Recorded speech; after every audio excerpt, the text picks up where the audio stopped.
justicia en México, Enrique Peña Nieto sería juzgado e iría a la cárcel. Tras una investigación, sin necesidad de tanta exhaustividad, podría ser el primer presidente de muchos que iría a parar a prisión. Delitos varios. Uno de ellos, conflicto de intereses. Un auténtico caso de corrupción en la política contemporánea mexicana. Aún con cientos de evidencias que demuestran la culpabilidad en distintos delitos por parte de varios presidentes, en México nadie pisa la cárcel gracias al fuero político. Una garantía de impunidad que, además de proteger a poco más de 1.500 servidores públicos, obtiene como resultado impunidad desaforada. Peña Nieto también podría pasar 40 años en prisión por traición a la patria, de permitirse demostrar que la llamada reforma energética no es más que la enajenación de nuestra renta petrolera y recursos energéticos en manos extranjeras.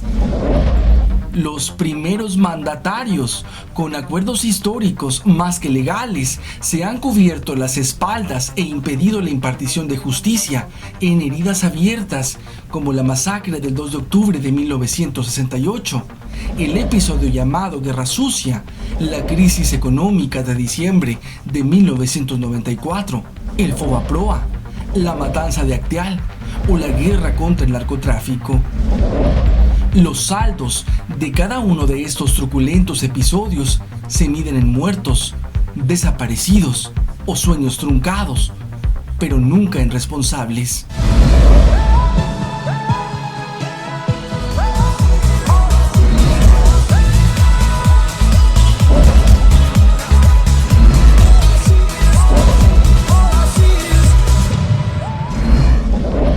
Los dos tribunales federales que exoneraron a Luis Echeverría por el genocidio cometido el 2 de octubre coincidieron en que las pruebas aportadas por la PGR se dirigían a un solo responsable, Gustavo Díaz Ordaz, pero el expresidente había fallecido en 1979. Su dicho jamás varió de que era inocente. En 1969, en su quinto informe de gobierno, dijo: "Asumo íntegramente la responsabilidad personal, ética, social, jurídica, política e histórica por las decisiones del gobierno en relación con los sucesos del año pasado. En más de 45 años, jamás hubo un solo responsable encarcelado por la matanza del 2 de octubre del 68. El gobierno de Vicente Fox formó el 27 de noviembre de 2001 una fiscalía especial para movimientos sociales y políticos del pasado. Ese organismo recibió, solo por el periodo que abarcó la Guerra Sucia, 532 casos de guerrilleros desaparecidos. Luego se sumaron las matanzas de Tlatelolco, 10 de junio, Aguas Blancas, los 600 desaparecidos del PRD durante el Salinato, los perseguidos del Ejército Popular Revolucionario en Oaxaca y 170 homicidios de maestros disidentes. La Fiscalía no logró fincarle ningún delito a Luis Echeverría Álvarez por sus acciones en contra de los movimientos sociales, pero sí un proceso por genocidio relacionado con la masacre de Tlatelolco el 2 de octubre de 1968. Echeverría fue señalado de haber concebido, propuesto y tenido bajo su control la ejecución de la masacre cuando se desempeñaba como secretario de Gobernación. Permaneció en prisión domiciliaria durante 3 años debido a la decisión de la Fiscalía. En 2009, el quinto tribunal colegiado en materia penal del primer circuito lo exoneró. La Fiscalía desapareció en 2006, apenas inició su gobierno Felipe Calderón. Ernesto Zedillo concluyó su sexenio sin dar una explicación sobre las historias de corrupción enmarañadas en el Fobaproa. En cambio, se convirtió en funcionario de la Organización de las Naciones Unidas en materia de financiamiento para el desarrollo de los países pobres. A la fecha, la deuda del Fobaproa es de más de 800.000 millones de pesos. La decisión de Zedillo, avalada por el PAN, tuvo un costo para los contribuyentes de 13.1% del Producto Interno Bruto. Esa cantidad equivale a lo que el Estado gastaría en 6 décadas en un programa de combate a la pobreza como la Cruzada Nacional contra el Hambre. Han pasado más de 20 años del error de diciembre y México aún no sabe cómo juzgarlo. La inmunidad en este caso es para dos expresidentes, Carlos Salinas de Gortari y Ernesto Zedillo. En estas 2 décadas ambos se han culpado sin ceder un ápice. En el debate político flota una constelación de preguntas sin respuesta. ¿Cuál de los dos gobiernos fue el responsable de que miles de empresarios vieran el fin de sus negocios? ¿De que millones de familias fueran arruinadas? ¿Y de que miles de estudiantes observaran truncarse sus esperanzas a la par de una economía nacional paralizada? ¿Quién va a pagar por el rosario de malas decisiones? Según palabras dichas ante la prensa en 2006 por Claudio Lozer, negociador del Fondo Monetario Internacional, durante la crisis, la culpa fue de Carlos Salinas de Gortari, quien se aferró a una paridad cambiaria rígida que no era sostenible. Además, ocultó información crucial y oportuna a los mercados sobre endeudamiento y reservas internacionales.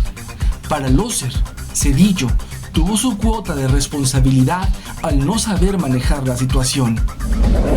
En septiembre de 2009, abogados de los familiares de 10 víctimas de la matanza en Acteal presentaron en una corte de Estados Unidos una demanda cuya base fue el informe de la Fiscalía Especializada de Chiapas para la investigación de delitos en el caso Acteal.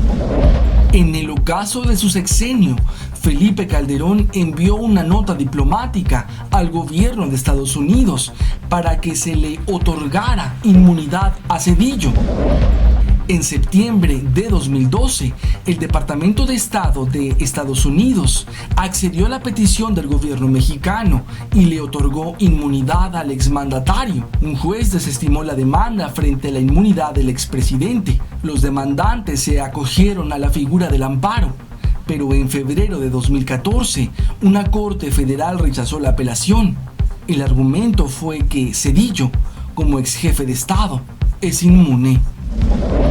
El 25 de noviembre de 2011, Felipe Calderón fue demandado ante la Corte Penal Internacional de La Haya por un grupo de abogados y 23,000 ciudadanos mexicanos. Pidieron juicio por la responsabilidad individual en crímenes de guerra y crímenes de lesa humanidad. En principio, el expediente documentó 50,000 muertes y 10,000 desaparecidos, así como la brutal forma en que habían encontrado la hora última. En 2011, el expediente tenía 700 fojas.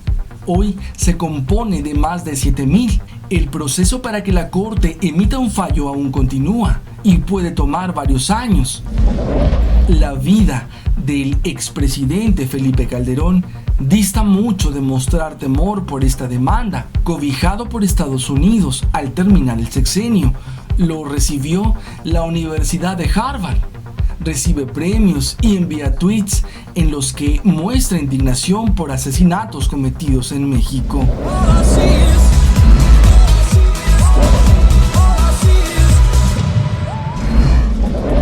Tanto el presidente en funciones como cualquier otro debería ser juzgado por corrupción e indudablemente ir a prisión, lo cual significaría una gran batalla ganada, una pequeña porción de justicia.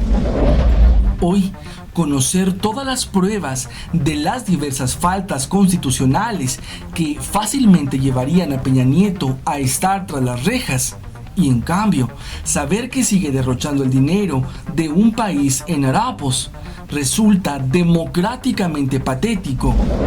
Sin embargo, es bien sabido que tanto la derecha como sus lacayos, que se hacen pasar como contrarios en cualquier parte de la orbe, lo único que realmente quieren es conservar sus inmensos privilegios.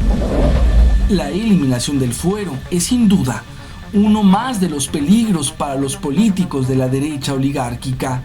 Sobre el tema, por demás incómodo para muchos políticos en el poder, Andrés Manuel López Obrador ha sido el único que ha mantenido en su proyecto presidencial que de ganar las elecciones, los fueros para los altos servidores públicos se eliminarían, lo cual podría significar una auténtica oportunidad de rescatar la política mexicana y con ello la economía y a la sociedad.